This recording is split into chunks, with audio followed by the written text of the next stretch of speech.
Queridos e amados telespectadores do programa Mensagem de Esperança, com muita alegria quero saudar a todos com a paz do Senhor Jesus, em mais esta oportunidade de estarmos juntos nessa manhã para estudarmos um pouco em um breve comentário da Escola Bíblica Dominical, onde nesse último trimestre estamos estudando sobre o governo divino em mãos humanas, liderança em primeiro e segundo livro de Samuel. Nesta oportunidade estamos na lição de número 12. E aqui, primeiramente, eu quero agradecer a Deus por um ano de bênçãos e um ano de vitória e muita edificação na Escola Bíblica Dominical e desejar a todos os amados irmãos, amigos e familiares um Feliz Natal e uma ótima passagem de 2019 para 2020, com muita bênção de Deus, com muita graça no Senhor Jesus Cristo. A lição de número 12 tem por título A Rebelião de Absalão. Sabemos que o rei Davi, em um dado momento de sua história, ele, pelo seu vacilo de não estar em prontidão para sair para a batalha, ele cometeu um grave pecado. E esses pecados têm as suas consequências. E as consequências iriam permanecer no seu reinado, assim mesmo como Deus usou o profeta Natã, dizendo que a espada não se apartaria da tua casa. Davi teve vários filhos, e o terceiro filho de Davi se chamava Absalão, um jovem belo sem igual, um jovem que entendia a si mesmo que ele se destacava dos outros.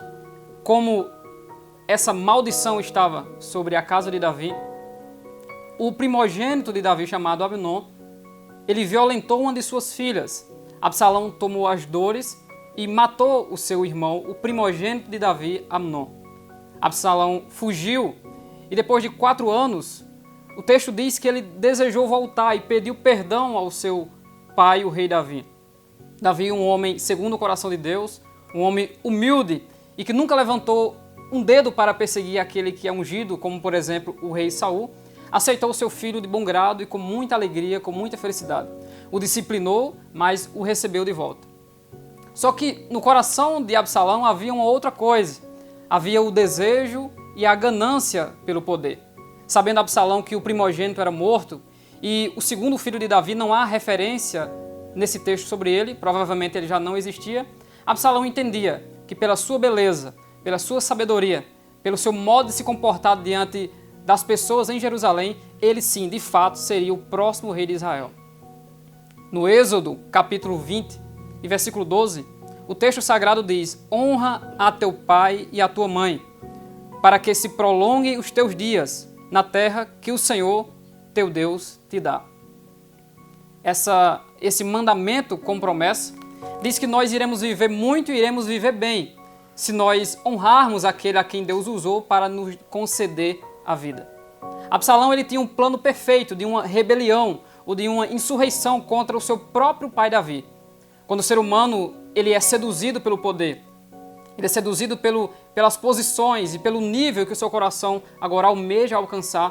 Se não guardarmos o nosso coração, poderemos, longe de Deus, trilhar caminhos espúrios, caminhos sinistros que não vão nos levar a uma vitória sadia, mas a uma conquista com o coração sufocado e dolorido e a consciência pesada, sabendo que para chegar até lá, precisamos ou usamos de malícia ou de mal contra o próximo.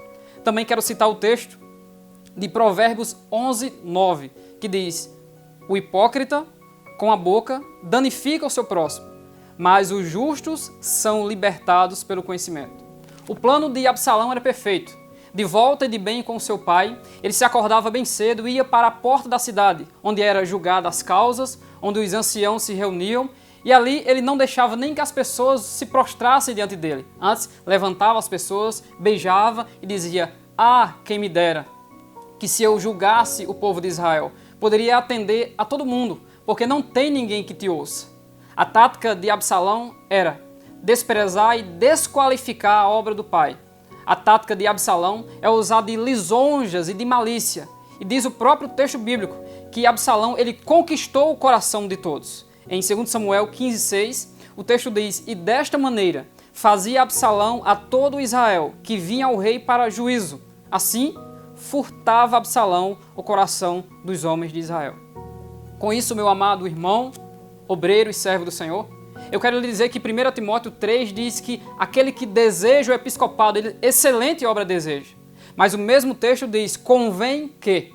E Paulo dá as prerrogativas para aquele que é desejoso ou que entende que tem um chamado de Deus. Se Deus nos chamou para uma obra, se Deus havia chamado Salomão para ser o rei de Israel, nenhum Absalão poderia tomar o lugar que Deus deu a Salomão.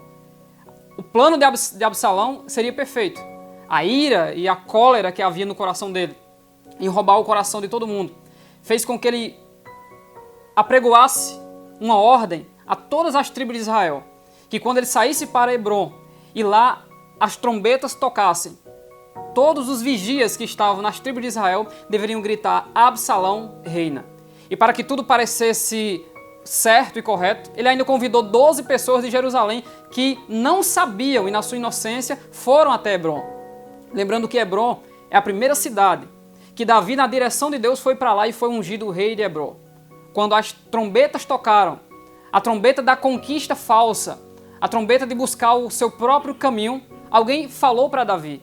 E Davi, sabendo que a espada estava sobre a sua casa, sabendo que ele poderia ser até morto pelo seu filho, e também não querendo que seu filho morresse, Davi toma o povo de Jerusalém e foge.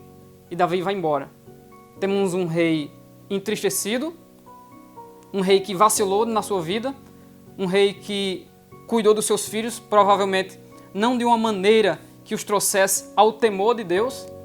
E nós podemos ter dons de Deus, nós podemos alcançar grandes coisas de Deus, mas se nós perdemos algo, que é a palavrinha bem curta, temor de Deus, tudo desmorona. O nosso caminho começa a sair da rota maravilhosa da graça de Deus quando nós deixamos de respeitar ao Deus Todo-Poderoso e, consequentemente, os nossos pais, os nossos líderes. Mas Absalão, ele teve o pago de tudo aquilo que ele projetou contra Deus e contra o seu pai Davi. Aconteceu que Davi levantou o seu exército e milhares de milhares saíram à peleja contra Absalão. E Davi, como é aquele amado de Deus, Davi disse, não toque no jovem, seja brando com ele. Mas o coração de Joabe, ele queria desarraigar toda a rebelião, toda a insurreição e toda a rebeldia contra o Davi, o servo do Senhor. E no meio da peleja, Absalão na sua mula, com os seus cabelos enormes, ele correndo os arbustos e o bosque, enganchou os cabelos de Salomão de Absalão e ele ficou pendurado entre a terra e entre o céu. E esse foi o fim de Absalão. A Bíblia diz que mais foi os que morreram por causa do bosque do que aqueles que morreram por causa da espada. Isso significa que Davi não teve que fazer muita coisa. O exército foi em busca, mas Deus providenciou a derrota daqueles que procuram ser exaltados a si mesmo. A soberba, ela precede a ruína, mas aquele que é humilde de coração, Deus abre as portas. E aqui eu quero lembrar, um pouco fora do contexto, Apocalipse 3:8, quando Deus diz para Filadélfia, eu sei as tuas obras. E nesse texto, as obras de Filadélfia eram, mesmo sendo fraco, guardou a sua palavra e não negou o seu nome. Isso significa que para o crente fiel, para o crente que mesmo fraquinho, mas se esforça em ser obediente ao Senhor, Deus tem porta aberta para estes. Mas para o Absalão, que quer conquistar com as suas próprias forças aquilo que Deus não lhe deu, aí sim a derrota, aí sim a vergonha. No Salmo 131, vemos o coração de Davi. E aqui eu quero finalizar mostrando para vocês como era o sentimento de alguém que conquista algo na presença de Deus. No Salmo 131, verso 1, a Bíblia diz, Senhor, o meu coração não se elevou, nem os meus olhos se levantaram. Não me exercito em grandes assuntos, nem em coisas muito elevadas para mim. O que Davi queria é apenas adorar a Deus.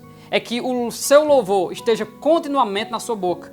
Não são assim aqueles que conquistam pela sua própria força. Mas eu quero agradecer e louvar a Deus, que pela sua graça, eu creio, Deus tem me sustentado até hoje. E Deus que vai encaminhar no caminho certo da vitória. E a maior vitória é essa, estarmos na presença do nosso Senhor. Que Deus abençoe a todos, que Deus abençoe a sua família, em nome de Jesus Cristo.